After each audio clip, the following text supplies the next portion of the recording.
तो भारत में जातियां बनाई गई थी तो इसलिए उनकी गिनती हो रही कि कौन पीछे छूट गया उसकी भलाई हो। इसका मतलब ये नहीं कि जाति को बढ़ावा दिया जाए। बैकवर्ड के नाम पर उनका इस्तेमाल हो रहा है और उन्होंने इस देश के 90% आबादी को धोखा दिया है।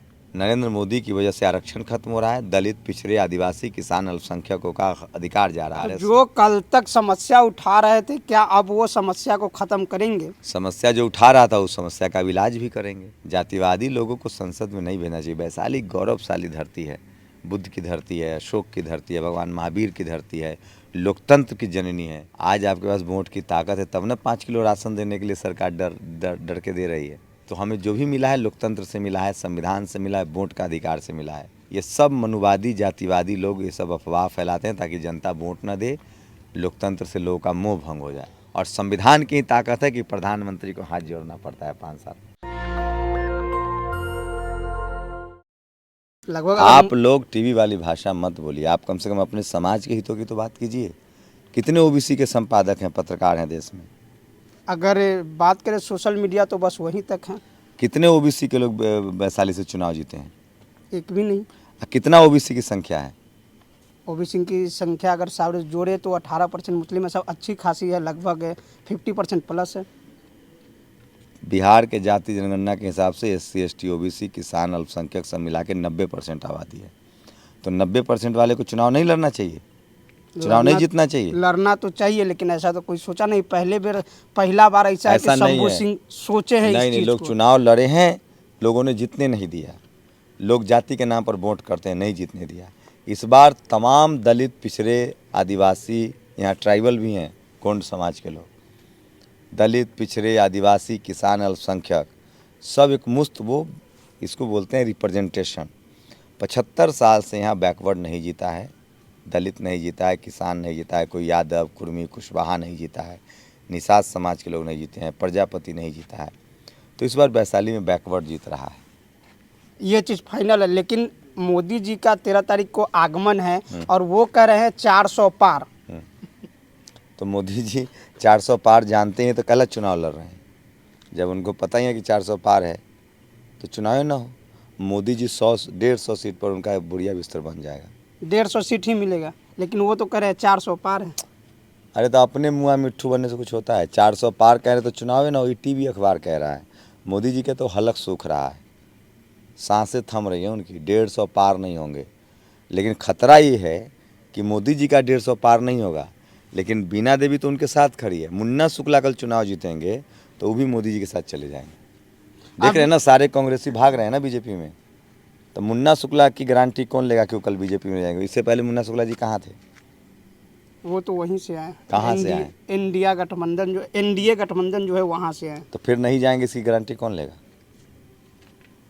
तो बताइए दलित, पिछड़े, किसान, अल्पसंख्यकों को बताइए कि आप लोग पत्रकार हैं ना, उनके बारे में थोड़ा खबर चलाइए। कितने FIR हैं उन पर? लगभग 14 या 15 है, इसी आसपास। बताइए।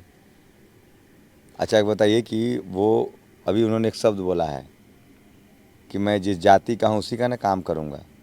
जाति के नाम पर वोट मांगना अपराध है। हम लोग तो संवैधानिक लोग हैं ना। लेकिन बिहार में जब भी चुनाव होता है तो लगभग जाति पे ही चुनाव। अरे भाई साहब, ये सब टीवी अखबार का झूठ है। बिहार में सोशल जस्टिस के नाम पर, बिहार में जातिवाद के खिलाफ लड़ाई है, जाति के नाम पर लड़ाई। अभी तो मैंने आपको कहा तो है, मायावती जी, मान्यवर कांशीराम साहब, लालू यादव, मुलायम सिंह यादव, शिबू सोरेन, ये सब जाति के नेता नहीं हैं। ये लोग बहुसंख्यक आबादी के नेता हैं। लेकिन अगर बात करें उनकी आबादी की है, लेकिन सारे लोग तो वही कहते हैं कि इतनी % है। तो जनगणना जो कौन कहता है भाई? ये टीवी अखबार कहता है। टीवी अखबार में किस जाति के लोग बैठे हुए हैं? आप जितनी भाषा बोल रहे हैं वो टीवी अखबार की भाषा है। टीवी अखबार में जनरल कैटेगरी के लोग हैं, तो वो अपने जाति के हितों की बात। जाति किसने बनाई? आपने बनाई है। आप जाति व्यवस्था में कितने नंबर पर हैं? मतलब आप ऊपर हैं कि नीचे हैं? नीचे हैं। हम तो भी नहीं मानते हैं, आप ही मानते हैं। हम तो किसी को ऊंच नीच नहीं मानते हैं। भारत में 1975 में 1985 में जाति खत्म हो गई। संविधान जब बना तो ना, फिर उसके बाद तो जाति जनगणना बिहार में हुआ है ना। अरे वो रिप्रेजेंटेशन है भाई। जाति जनगणना पूरी दुनिया के हर देश में होता है। पेड़ पौधा, नदी नाला, बकरी, सबको गिनना जरूरी है ताकि उससे प्लानिंग बने। तो भारत में जातियां बनाई गई थी तो इसलिए उनकी गिनती हो रही कि कौन पीछे छूट गया उसकी भलाई हो। इसका मतलब ये नहीं कि जाति को बढ़ावा दिया जाए। भारत में एक संवैधानिक नाम है, अब जातियां खत्म करके SC ST OBC जनरल ये किया गया है। और जाति जनगणना इसलिए होता है कि जिस कम्युनिटी के लोग जितना हैं उनको उतने बराबर संख्या मिले। जैसे आप 10 भाई हैं तो आपको 10 रोटी मिले, कोई 20 भाई है तो उसको 20 रोटी मिले। 13 तारीख को नरेंद्र मोदी जी आ रहे हैं मुजफ्फरपुर, 14 तारीख को अमित शाह आ रहे हैं, क्या फर्क पड़ेगा इससे? अच्छा, नरेंद्र मोदी जी पिछले 10 साल से क्या कर रहे हैं? चुनाव प्रचार के अलावा कुछ कर रहे हैं क्या? 15 लाख मिला, बेरोजगारी खत्म हुई,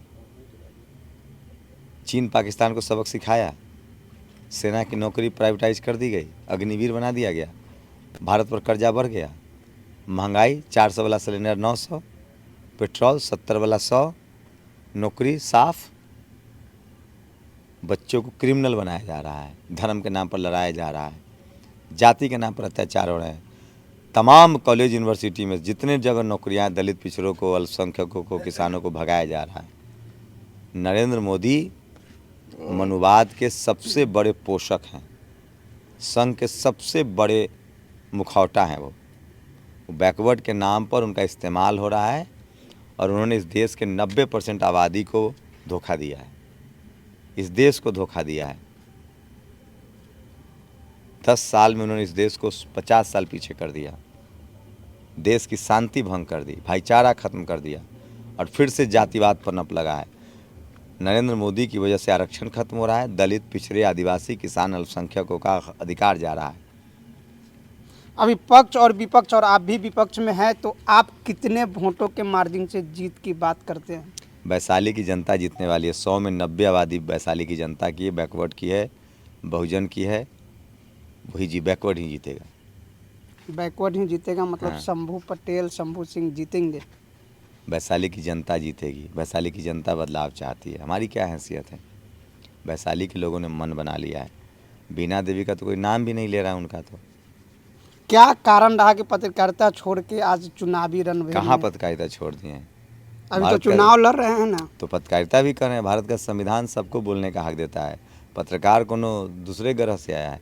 राइट टू स्पीच है संविधान में, आर्टिकल 19, सबको बोलने का अधिकार तो है। जो कल तक समस्या उठा रहे थे, क्या अब वो समस्या को खत्म करेंगे? समस्या जो उठा रहा था उस समस्या का भी इलाज भी करेंगे। समस्या भी उठाएंगे, इलाज भी करेंगे, तो अच्छी बात है ना।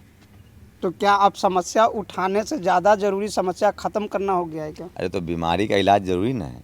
हम तो अभी तक हम लोग बीमारी बता रहे थे कि यहाँ बीमारी है, वहाँ बीमारी है। अब बीमारी का इलाज भी करेंगे जब वैशाली की जनता ताकत देगी तो इलाज होगा बीमारी का?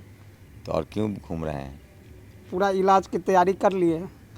समुचित इलाज होगा। जो मानसिक बीमारी है लोगों की उसका भी इलाज होगा। जातिवाद जिनके दिमाग में भरा हुआ है उनको वोट से जनता इलाज कर देगी उनका। इस बार इलाज होना है। हाँ, वैशाली में परिवर्तन आएगी। जनता वोट से इलाज करना जानती है। बड़े बड़े 400 सीट जीतने वाले हारे हैं।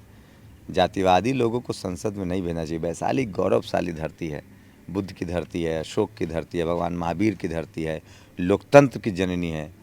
ये जुब्बा साहनी की धरती है, मुजफ्फरपुर जिला।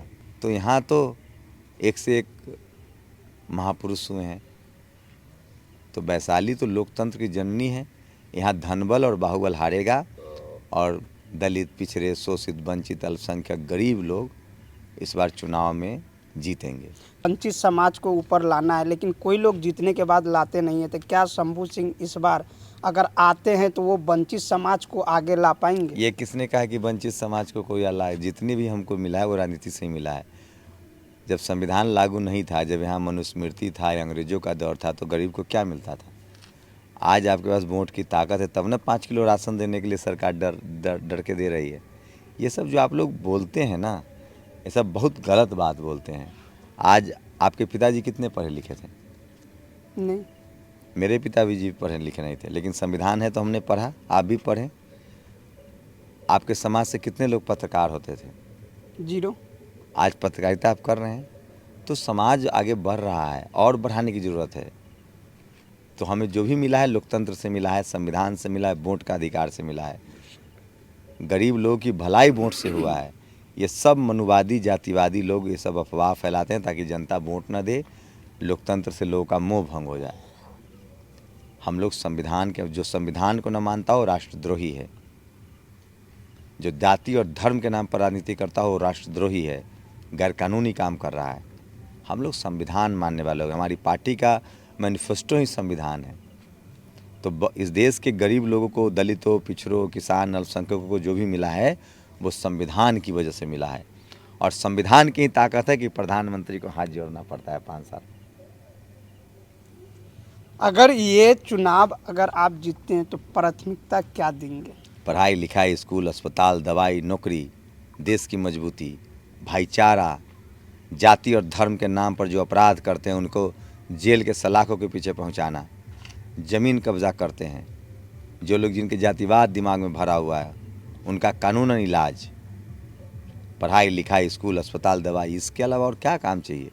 देश की सुरक्षा, देश की मजबूती, भाईचारा, देश मजबूत हो, समाज मजबूत हो, हर नेता को यही करना चाहिए। शंभू सिंह जीतने के बाद ये सारे वादे पूरा करेंगे? जितवाइए आप, आपका वादा सबसे पहले पूरा करेंगे, एक और इंटरव्यू देंगे आपको। बहुत बहुत धन्यवाद।